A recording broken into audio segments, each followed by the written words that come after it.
Hello, and welcome to the library beneath the hidden staircase. The beauty of this library is no matter what librarian you have, the stories these old, tattered books contain are always worth the read. I am your new librarian, Kristen Seavey from Murder, She Told podcast. Now, don't be too scared down here. Just stay close to my flashlight and all will be well. Let's get into today's story. The law of conservation of energy states that energy can neither be created nor destroyed, only converted from one form of energy to another. During our human existence, we often expend significant amounts of energy, especially when feeling strong emotions such as joy, grief, anger, and heartache. Since that energy can't be destroyed, it will stay here in the earthly realm, even after the person who released it has since passed away. That is how things we often call ghosts remain in certain places. Have you ever wondered why things like old hospitals, asylums, and prisons often have reports of hauntings? Well, if you've ever spent any time in one, you'll already know that they are places filled with strong emotional energy, mostly negative. When someone who spent a great deal of their time alive expending negative energy dies, that energy remaining can be so strong that it can appear to the living in visual, audible, and even physical forms. Think of them as echoes of that person's life. Now, echoes can be fun and even beautiful. But if you are alone, especially at night, and hear an echo, that beauty can quickly turn to fear, another strong energy. Our brains try to make sense of our world, and when they can't figure something out, our fight or flight instincts kick in.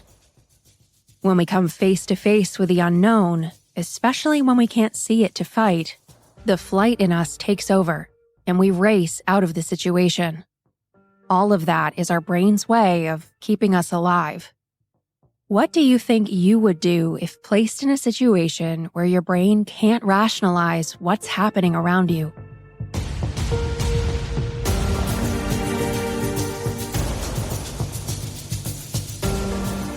For those who visit Sloss Furnace in Birmingham, Alabama, that question is usually quickly answered.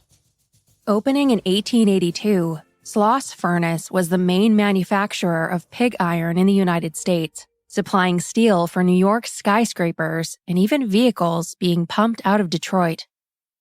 It was the heyday of the Industrial Revolution, and it provided much-needed jobs to the lower class. Often coming into the city from small country towns, the mill gave the underprivileged an opportunity to provide for their families. But with the opportunity of employment also came the potential for great injury, or even death. During the mill's 89-year run at producing pig iron, approximately 60 workers lost their lives while countless others were severely injured due to the unsafe and unregulated working environment. In the summer, the furnace could get up to 150 degrees, but the men weren't allowed breaks on their 12-hour shifts. The men were exposed to hazardous breathing conditions, often causing disorientation, leading to even more accidents. According to legend, there's one particular name in Sloss history when 47 workers died in horrific accidents. Under the reign of a man they call Slag. His real name was James Robert Wormwood. Slag was the foreman of the graveyard shift at Sloss Furnace. Under his reign, production skyrocketed, as did the number of deaths and injuries due to his brutal style of management, forcing workers to push themselves past their bodily limits in an effort to impress his own bosses. Most of the workers being poor country dwellers and immigrants, they often lived in small shacks on the grounds and could be forced to return to work at any moment. If they refused, they were fired and had no other option but to risk their lives and obey. The only thing that Slag cared about was making sure the hungry furnaces were pumping out the highly valued iron. Workers could be replaced, but the furnace must be kept fed and alive. During the Industrial Revolution, safety practices were extremely lax or non-existent to many of the companies popping up to meet demands of the quickly expanding country. No other country had more dangerous working conditions than the United States at that time. Even when injured workers or their families attempted to sue the companies, they were often dismissed, with few victories going to the victims, similar to today when workers attempt to go after a major company for compensation. Sloss Furnace was in a perfect position geographically to meet the demand for steel, being close to coal and ore needed to produce it. Pig iron is the product of smelting iron ore, also ilmenite, with a high-carbon fuel and reductant such as coke, usually with limestone as a flux. For those who are unaware of minerals and crystals, you'll know that one of the main ingredients used in production, ilmenite, has far more purposes than just creating the sought-after iron. Ilmenite is known as the Stone of Enlightenment. It helps you recognize opportunities and motivates you to push forward confidently. Ilmenite clears the mind, bringing clarity and easing tension. It's also protective and grounding and can absorb and transmute negative energy. The main ingredient is a literal magnet of negative energy, something that was rampant at the deadly mill. Mix that with the hunger to impress and greed, then the pieces of this deadly puzzle begin to come together quickly. All of the negativity being produced alongside the steel was being absorbed right back into the mill, and even the pig iron itself, trapped there even to this day. During his time at Sloss Furnace, James Slag had more deaths and injuries under his supervision than any other foreman that ever worked there. His mistreatment of workers was outweighed by his vast production. Many of the graveyard shift workers were of the most desperate for employment, and he took advantage of it, even if they were injured. If he didn't deem it as serious, he would force them to continue to feed the furnace. Many men were permanently blinded, burned, or suffered irreparable bodily damage that would often cause them to be unable to work ever again. They knew the risks, but had no other choice but to take them. When you hear that 47 men died under his supervision, you might think that he worked there for quite a long time.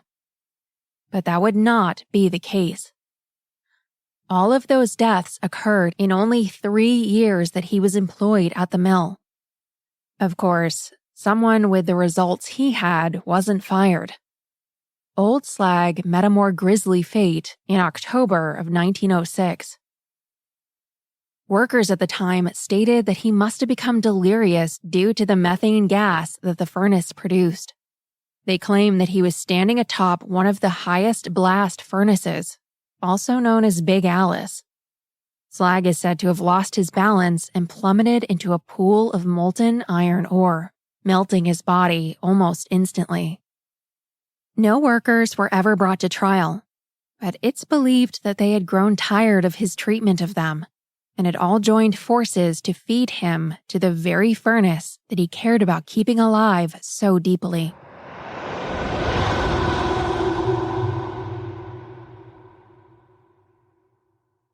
After his death, Sloss Industries quickly stopped the graveyard shift, particularly due to no one wanting to take over Slag's position, but also due to the increasing reports of mysterious incidents by workers. These are reports of disembodied voices, chains, and other things moving when no one was around them, quickly dropping temperatures, footsteps, and some claiming that they have seen shadowy figures lurking in the darkness. A few even stated that they had been shoved or pushed and told to get back to work by the voices, like that of a night watchman in 1926 when he was monitoring the mill alone one night. In 1947, there was an incident involving 3 supervisors that went missing. They were later all found unconscious, locked inside the boiler room. None of the men had any memory of how they got into the room, but they all claimed that the last thing they remembered was being approached by an entity whose skin appeared to be horrifically burned and shouted at them to get back to pushing steel.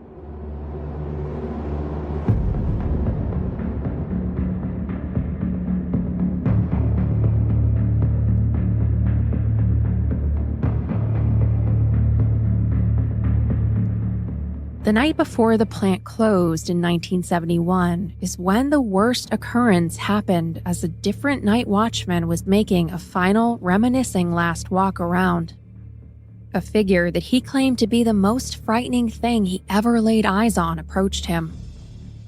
He stated that it was half human, half demon, an evil entity that attempted to force him up a flight of stairs. When he refused, he said that it began to hit him with its fists repeatedly before he made a run for it. After the attack, he was examined by a doctor who discovered that he was covered in intense burns. The night watchman, Samuel Blumenthal, would die before he would ever return to the mill again. The majority of incidents reported also happened to occur during the months of September and October. During the same working hours, the dreaded midnight shifts would have been active. Are they just playing a prank on unsuspected visitors? Or are they the residual energy left over by Joseph Slag, still attempting to cause pain to others? To this day, Sloss Furnace is still visited by tourists and paranormal investigators. In the year 2000, Sloss was studied once again by the paranormal team of Fox's Scariest Places, who concluded that it was one of the highest rates of unnatural energy they had ever encountered.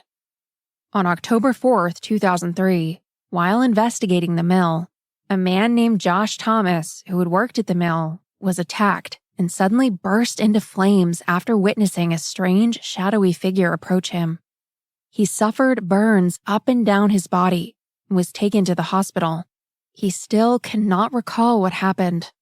Even eerier, the unexplained incident happened almost exactly to the day of the attack on Samuel Blumenthal. Even psychics that have gone to the mill all claim that it is a location rife with the restless souls of those whose lives were claimed by the ever-hungry furnaces, whether or not you believe in ghosts or residual energies. There is more than enough evidence to prove that Birmingham's Sloss Furnace is a location rife with paranormal activity. The negativity absorbed by the grounds and the very minerals used to produce the valued pig iron remains there still, watching and waiting for those whom they can transfer onto and spread even further. After all, energy cannot be created or destroyed, only transferred.